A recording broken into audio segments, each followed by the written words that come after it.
Okay, we're continuing our discussion of the darkness in these few Frost poems that we're working on. So this is part two of our discussion. We already did The Road Not Taken, ran out of time on that video. So I think we should be able to finish this up in a few minutes.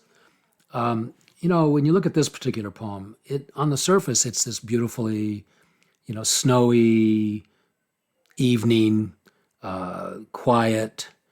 And if you've ever been in such a snowstorm, it's really nice. And there's a horse with a sleigh, and it's almost like these Budweiser commercials, they show around Christmas time when they're showing the NFL games and things like that.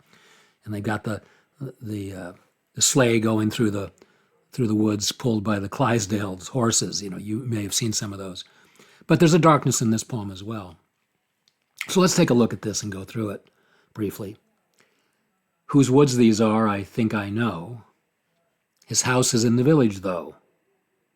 He will not see me stopping here to watch his woods fill up with snow. So you've got a speaker who's coming across this land, this woods belonging to somebody else, and we get a sense that he knows he shouldn't be there, or he feels uncomfortable about being there, but no one's going to see him. And so he's going to stop to watch the woods fill up with snow. Okay. It takes a while to watch woods fill up with snow. My little horse must think it queer to stop without a farmhouse near. Between the woods and frozen lake, the darkest evening of the year. So we know it's very dark. There's a frozen lake. There's a dark woods. And even the horse is uncomfortable with the situation. What's going on? Why is he stopping? Why is he glad the owner isn't there so he can do this stopping? He gives his harness bells a shake to ask if there's some mistake. The only other sounds, the sweep of easy wind and downy flake. So they're alone. It's quiet. The horse suggests it's a mistake.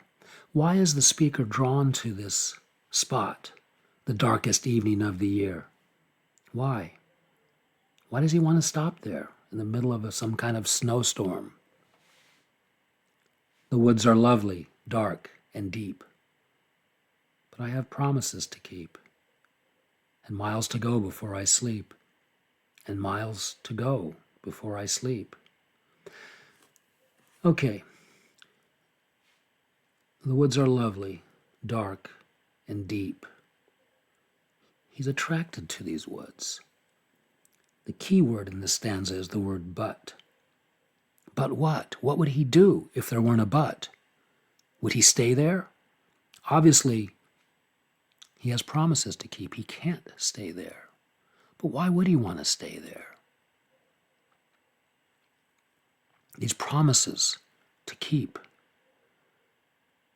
And he's got miles more to go. They're like burdens. He wants to stop. He wants to stay. Well, what happens if you stay in the dark woods near the frozen lake?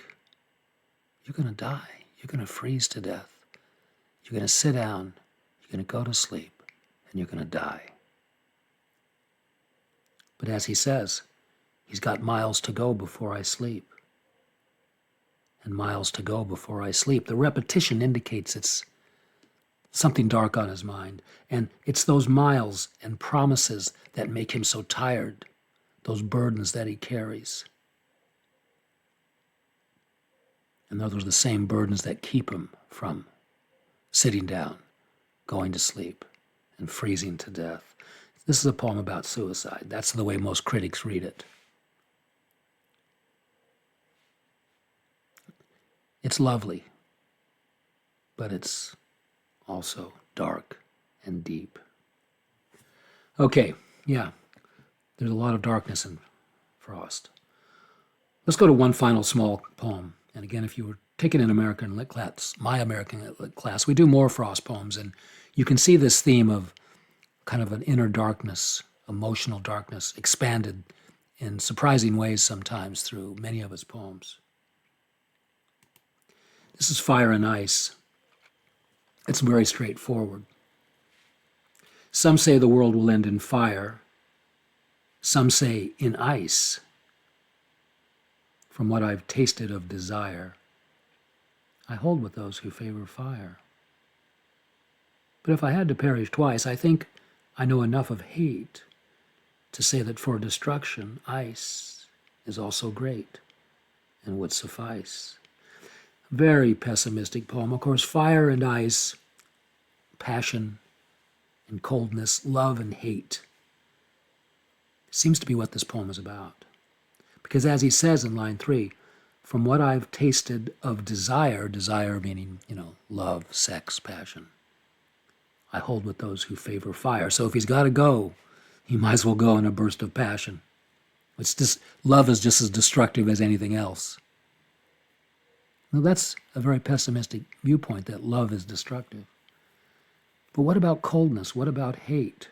The ice, you can see it's about hate. He says, yeah, that'll end in your destruction as well. And it would be enough. The last line, it would suffice. So love or hate, it doesn't matter. Fire or ice, it doesn't matter. It's all going to come crashing down. Some say the world will end in fire. Some say in ice. From what I've tasted of desire, I hold with those who favor fire. But if I had to perish twice, I think I know enough of hate to say that for destruction ice is also great and would suffice. Talk about a dark poem. This is it. Now, I know we did Mending Wall. Mending Wall is in a different category, and it's going to be a longer discussion, and I'm going to do a separate recording on Mending Wall. So for this small group of 3 poems, you can see the darkness that's typical of Frost. So let me see if I can stop this thing. If I can find the icon for this program. It seems to disappear when I want to get it. There it is. I've got it. Okay, I can stop.